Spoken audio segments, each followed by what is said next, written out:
Hola, ¿cómo están? Espero que muy bien, que vayamos aguantando todo este periodo, hay que ponerle garra. Vamos a seguir presentando los parámetros que caracterizan a las familias lógicas. En el video anterior hablamos de los niveles lógicos, tanto de entrada como de salida, que no son iguales. Normalmente los niveles lógicos de entrada son más permisivos y más amplios que los niveles lógicos de salida. Y el fabricante nos dice que siempre y cuando respetemos los niveles de tensión de los niveles lógicos de entrada, yo te aseguro de que los niveles de tensión en las salidas son como te dice la hoja de datos. ¿Sí? Y por otro lado presentamos lo que era el margen de ruido, que era el peor caso, o sea, la máxima amplitud que podía tener un ruido en el caso de que estemos entregando las tensiones críticas o al borde de los rangos de tensión, son los límites. Y por último, hoy hemos charlado sobre lo que era la corriente consumida y la corriente suministrada. ¿Sí? La compuerta va a suministrar corriente cuando tengamos un 1 en su salida. Vamos a suministrar corriente a la carga.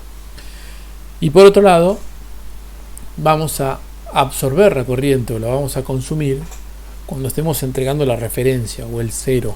¿Sí? Cuando la salida esté en cero, la corriente se va a venir hacia nosotros y la vamos a consumir dentro del chip. Bueno, ahora vamos a hablar un poco desde el punto de vista de los tiempos de respuesta que tiene una compuerta. Ya nos habíamos adelantado en la unidad anterior cuando hablamos de riesgo estático, por ejemplo, donde habíamos mencionado que las compuertas no eran ideales y que un cambio en la entrada de una compuerta se podía ver reflejado un tiempito después a la salida.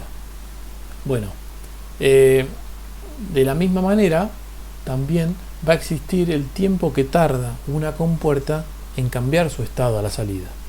Si nosotros teníamos una compuerta AND que tenía un 1 y un 1 en sus dos entradas, está entregando un 1. Ahora, cuando una de las entradas cambia a 0, y la salida definitivamente va a cambiar a 0, el tiempo que tarda entre que era 0 y vuelve a pasar, que entre que era 1 y pasa a 0, tampoco es instantáneo, o sea, no es 0 el tiempo. ¿Sí? Hay un tiempo que se llama el tiempo de transición, que es lo que tarda la salida de un circuito lógico de cambiar de un estado al otro. ¿Sí? Esta sería la curva de arriba, o la señal de arriba, sería el caso ideal, donde pasamos del bajo al alto, o del 0 al 1, de forma casi instantánea. Eso no existe en un circuito ideal. Por más bueno que sea el circuito, siempre va a existir un tiempo. Por supuesto que las familias o tecnologías más rápidas hacen que ese tiempo de subida, que se le llama, ¿sí? O tiempo de ascenso o de crecimiento, sea muy pequeño. Por ejemplo, en las compuertas CMOS estos rondan en nanosegundos de tiempo. Y cuanto más rápida sea la tecnología, menos tiempo van a tomar. Pero en definitiva, el tiempo que nos lleva pasar de 0 a 1 o de 1 a 0, que sería el tiempo de subida o el tiempo de bajada, es finito y existe. ¿Sí? Entonces tenemos que considerar de que quizás a la salida de una compuerta se va a deformar la onda o la señal que pensamos que era cuadrada, en definitiva va a ser más parecida a un trapezoide. Fíjese, vamos a la pizarra un toque. Bien, no soy el mejor dibujante, pero espero se entienda. Tengo una onda acá, una señal digital pasando de 0 a 1, de 1 a 0, de 0 a 1 y 1 a 0, ¿no? Y cada una de estas será las transiciones. Bueno, esto sería una onda casi ideal donde instantáneamente se producen los cambios. Pero toda compuerta, que en definitiva está fabricada mediante transistores, el tiempo que le lleva al transistor pasar del modo de plena conducción a la no conducción, o de la no conducción a la plena conducción, son esos tiempos de bajada y de subida que mencionábamos. Y no van a ser los mismos si hablamos de MOSFETs o hablamos de bipolares. En el caso de los bipolares, los electrones se tienen que empezar a mover y pasar por la base y pasar de largo hasta el colector.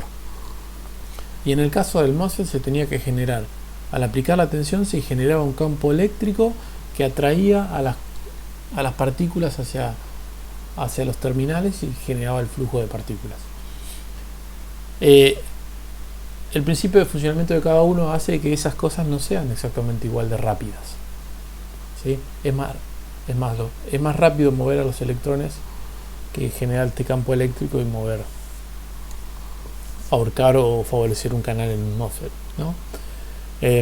No importa mucho el detalle de cómo, pero en definitiva lo que va a producir es que cuando cambiamos de 0 a 1 no se va a dar de forma ideal, sino que va a tardar en subir, ¿sí?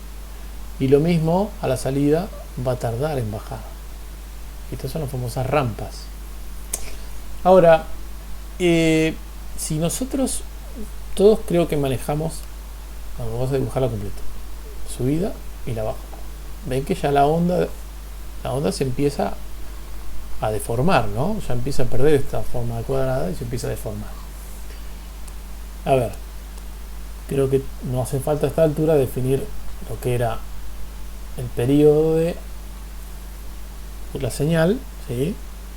Que es el tiempo que tardaba en generarse un ciclo, y que la frecuencia de la señal va a ser la inversa del periodo, ¿sí? Ahora, si nosotros aumentamos la frecuencia, por ejemplo, queremos una señal que sea, le aplicamos una señal que es más rápida a la compuerta, o sea que tiene una frecuencia mayor, ¿sí? Estas transiciones se van a dar más seguido. Ahora, si se lo aplicamos a la misma compuerta, vamos a dibujar acá al costado, acá abajo, vamos a verlo con un negador.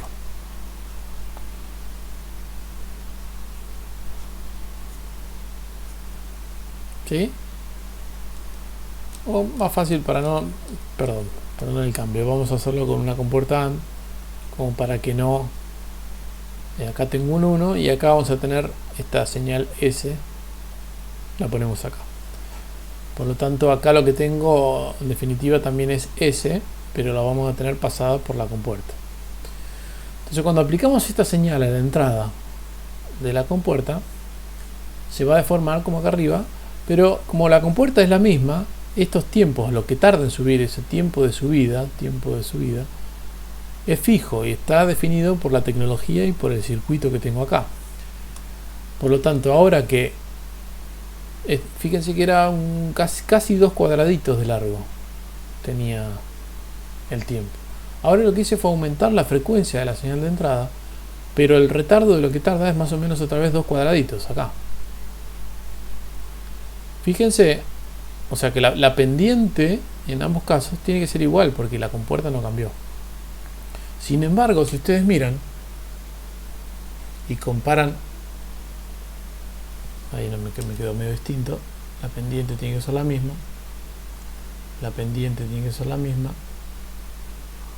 ¿sí? Si ustedes comparan la señal roja de arriba con la señal roja de abajo, ven que ahora esta tenía el 1 estable y el 0 estable durante más tiempo. O sea que el porcentaje de onda que estaba deformada, o sea, el porcentaje del ciclo de la onda que no tenía una forma adecuada, era mucho menor que en este caso. Ahora fíjense que el tiempo que tarda en 0 o el tiempo que tarda en 1 ya es bastante más comparable al tiempo que no está en 1 o que no está en 0, fíjense. Ahora, si yo sigo aumentando la frecuencia, le meto en la entrada a cada señal S una señal todavía más rápida, así que tenga cambios todavía más rápido. La compuerta sigue siendo la misma y tardaba 2 cuadraditos en poder cambiar. Ahora, casi cuando termina de subir, con esta pendiente, ya otra vez ya la señal bajó, o sea que tengo que volver a bajar. Y acá directamente no alcanzó a subir, que la señal volvió a bajar en la entrada, ¿sí? Bajar con la, y así, ¿Sí? ¿Qué pasa con la señal de salida? Se distorsionó totalmente. ¿Por qué? Porque el tiempo que tarda en subir o en bajar, ¿sí? Que es el tiempo de transición, termina siendo mayor que el tiempo que la señal se mantenía en 1 o en 0.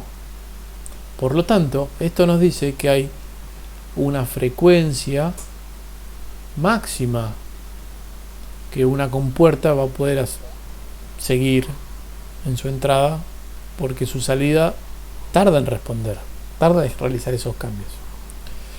Y la frecuencia máxima, bueno, va a estar en función de hasta dónde le permito al componente deformar la señal de salida. Cuando ya la señal a la salida ya no se entiende qué es lo que es 1 y qué es lo que es 0 y cuándo empieza el 1 y cuándo empieza el 0, evidentemente esa señal ya está totalmente distorsionada y ya nos hemos pasado de la frecuencia máxima de trabajo. ¿Sí? Volvamos a las diapositivas. El tiempo de transición entonces es lo que tarda en subir o en bajar a la salida después de haber un cambio en la entrada. Pero hemos visto también de que el tiempo de transición afecta directamente la frecuencia máxima de trabajo de una compuerta.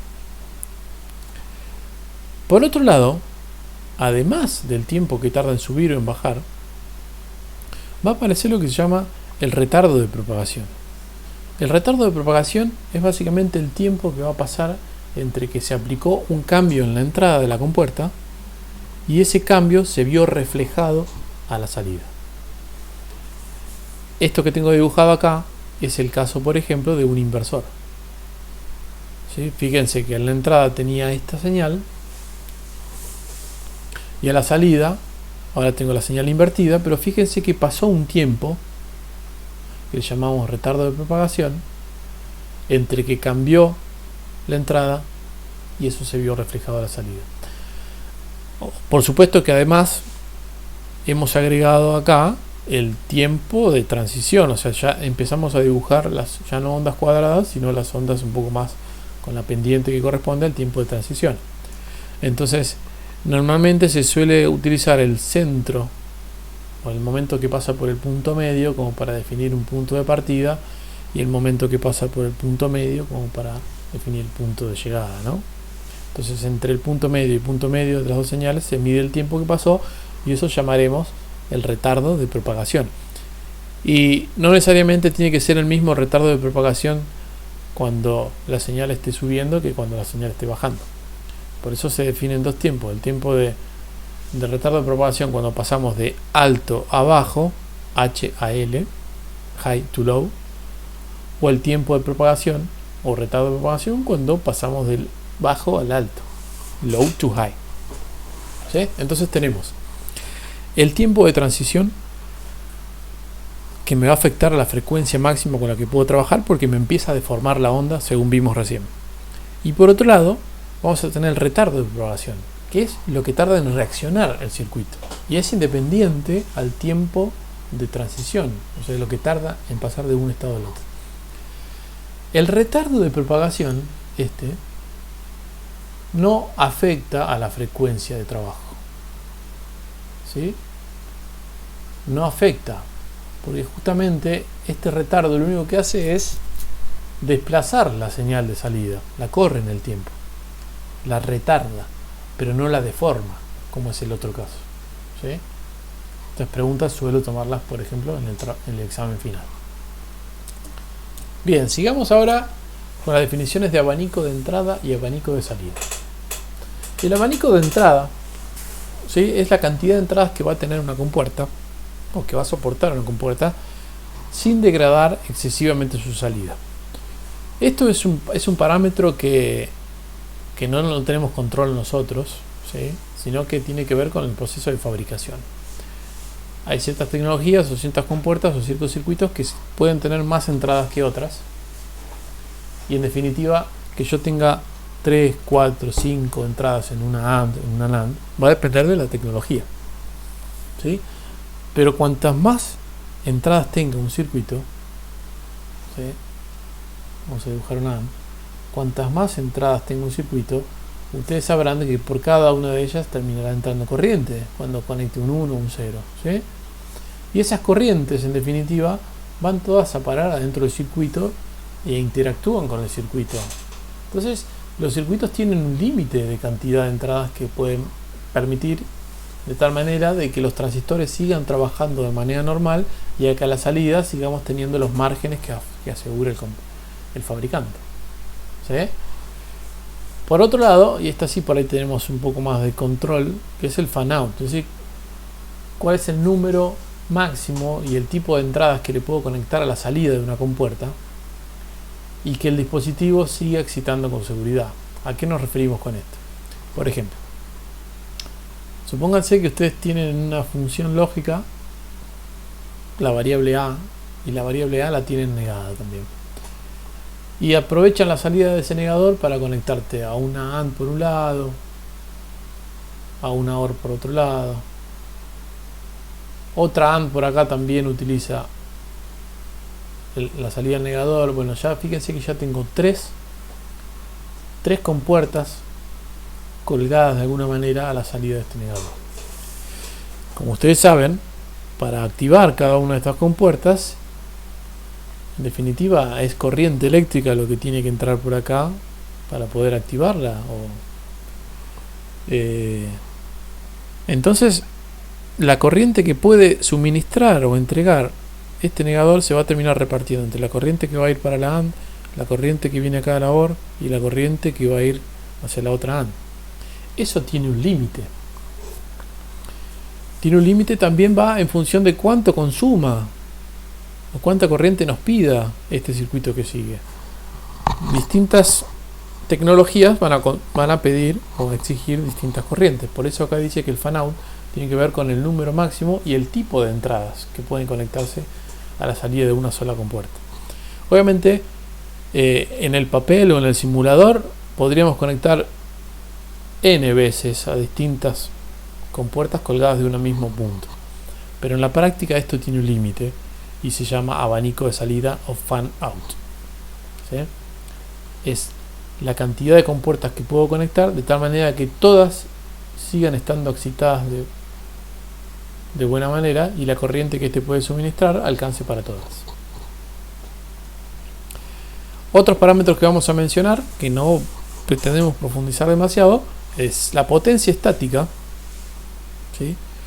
Que es la potencia que se consume por la compuerta o por el integrado cuando las entradas y las salidas están estáticas, o sea que no hay cambios, ¿sí?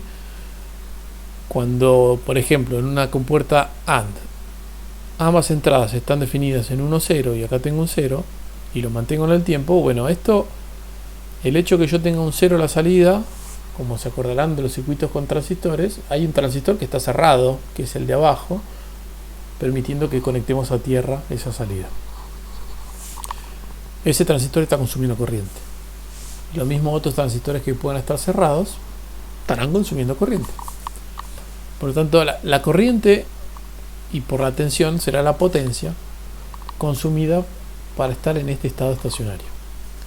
Ahora, en las transiciones, o sea, cuando ya empezamos a no poner entradas permanentes, sino que le ponemos a la entrada señales digitales que varían en el tiempo y generamos salidas que varían en el tiempo también, durante las transiciones, en estos momentos que pasamos del 0 al 1, ustedes sabrán que ahora los transistores van a pasar algunos de estar conduciendo a no conducir y los que no estaban conduciendo quizás pasen a conducir. Todos van a pasar por un intermedio entre que dejan de conducir y pasan a conducir.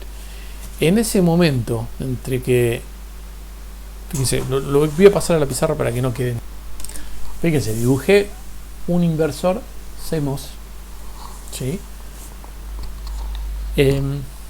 Y tenemos una señal en la entrada que es variante en el tiempo.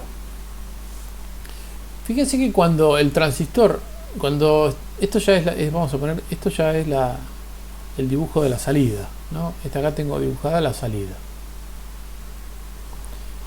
En este caso la salida estaba en 0 y después transicionó a 1, después transicionó a 0. Bueno. Cuando estaba en 0, en este momento, ¿sí? En esta parte, era el transistor del de abajo el que estaba cerrado. para poder estar entregando un 0 y este otro estaba abierto. O sea que este estaba conduciendo. Ahora, ¿por qué se produce esto? Y porque en algún momento la tensión acá en este punto, que antes que estaba en 1 porque estaba cerrado, va a empezar a bajar también. La tensión en ese punto empieza a bajar. Y a medida que baja, este transistor empieza a salir del estado de plena conducción y va a pasar por estados intermedios, de conducción intermedia, hasta que llegue al estado pleno de no conducción o el estado de corte. Pero mientras tanto este otro, que también está conectado a la misma señal, estaba en corte y empieza a pasar de a poco a un estado de conducción intermedia hasta llegar a la conducción plena. En algún momento, cuando pasamos por el medio, ambos transistores están pasando por un estado de conducción intermedia. Ninguno de los dos está totalmente saturado, pero ninguno de los dos tampoco está totalmente en corte. Justamente están transicionando. Bueno, en esos momentos, cuando ambos están transicionando, es como si yo tuviera conducción acá y conducción acá. No es la máxima, pero hay conducción. Entonces hay una corriente directa entre la fuente y masa, que es como una especie de cortocircuito, ¿sí? Entonces ustedes ven quizás el consumo de corriente en esos momentos, se generan como ciertos piquitos de consumo, que son como pequeñas corrientes de cortocircuito, que se dan en los momentos de la transición. O sea, además del consumo estable que puede haber estáticamente, hay picos de consumo que tienen que ver con esas transiciones y con los cortocircuitos que se dan, cortocircuitos entre comillas, ¿no?, cuando están transicionando. O sea que utilizar una compuerta con señales variantes en el tiempo hará que esa compuerta consuma un poco más. O sea, no solo va a consumir lo estático, ¿sí?, o lo permanente, sino que también va a consumir lo que podríamos decir como la potencia dinámica. ¿Tá? Entonces, es la potencia consumida cuando empiezan a haber variaciones en las entradas. Y eso se debe a los estados de transición. Bueno, y por último vamos a mencionar el factor de calidad o figura de mérito, que es un producto entre el tiempo de propagación y el consumo de la compuerta, ¿no? Es decir, ¿qué sería lo ideal para nosotros? Que fuera una compuerta que tuviera un tiempo de propagación, un retardo de propagación pequeño, o sea que sea rápida en reaccionar y que a la vez consuma poco, ¿no? Muchas veces el hecho de que sean rápidos o que transicionen muy rápido generan picos de consumo más altos. Entonces hay una figura de mérito que es el producto de ambos, ¿sí?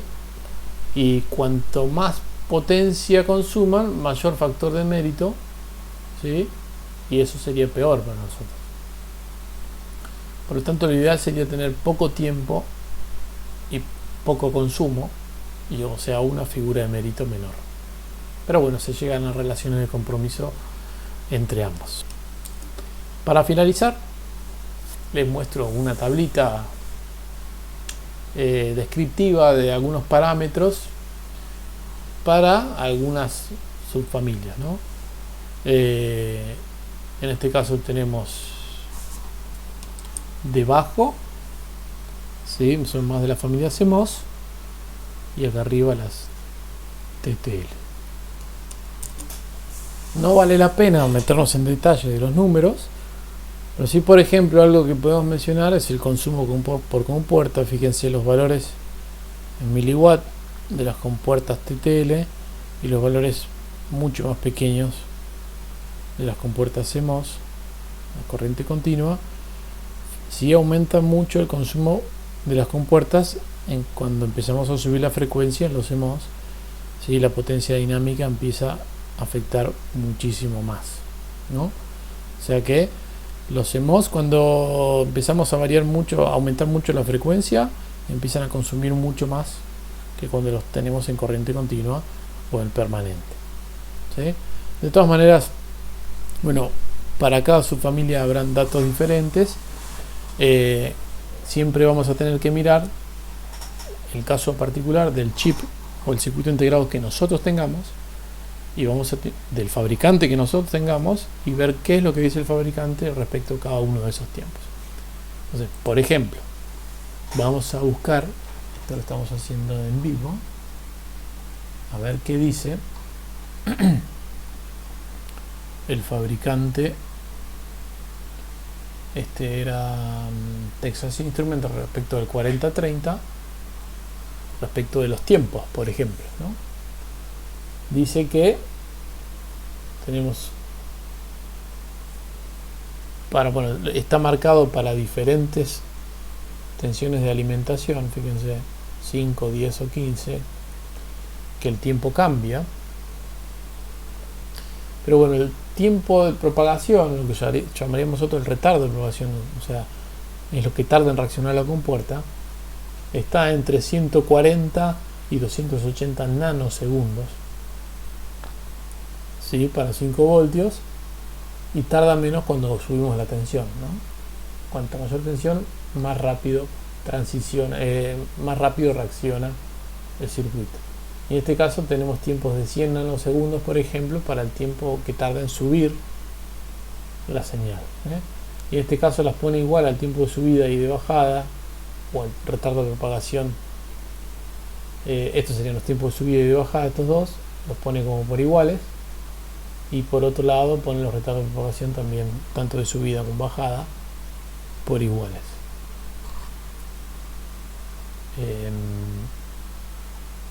Y por otro lado, por ejemplo, podemos identificar la corriente zinc, la corriente consumida, ¿sí? Corriente suministrada, SUS, y otros valores que van a estar siempre en función de cuál es la tensión de alimentación, si es 10, 5, 10, 15, 20, pero en este caso porque estamos hablando de una tecnología CMOS. Si habláramos de los TTL, bueno, siempre hablaríamos de una tensión de alimentación de 5 voltios. Bueno, chicos y chicas, hasta acá llegamos con los parámetros de las familias lógicas. Nos va a restar solamente cerrar con un tema, que es el de las salidas y entradas especiales de estos circuitos integrados. Una de ellas, por ejemplo, ya las mencionamos, que es la salida de colector abierto, cuando dimos un ejemplo de una NOR con tecnología de transistores bipolares. Pero bueno, eso lo vemos en el último video de la segunda parte, que es el siguiente. Que estén muy bien, un abrazo para todos.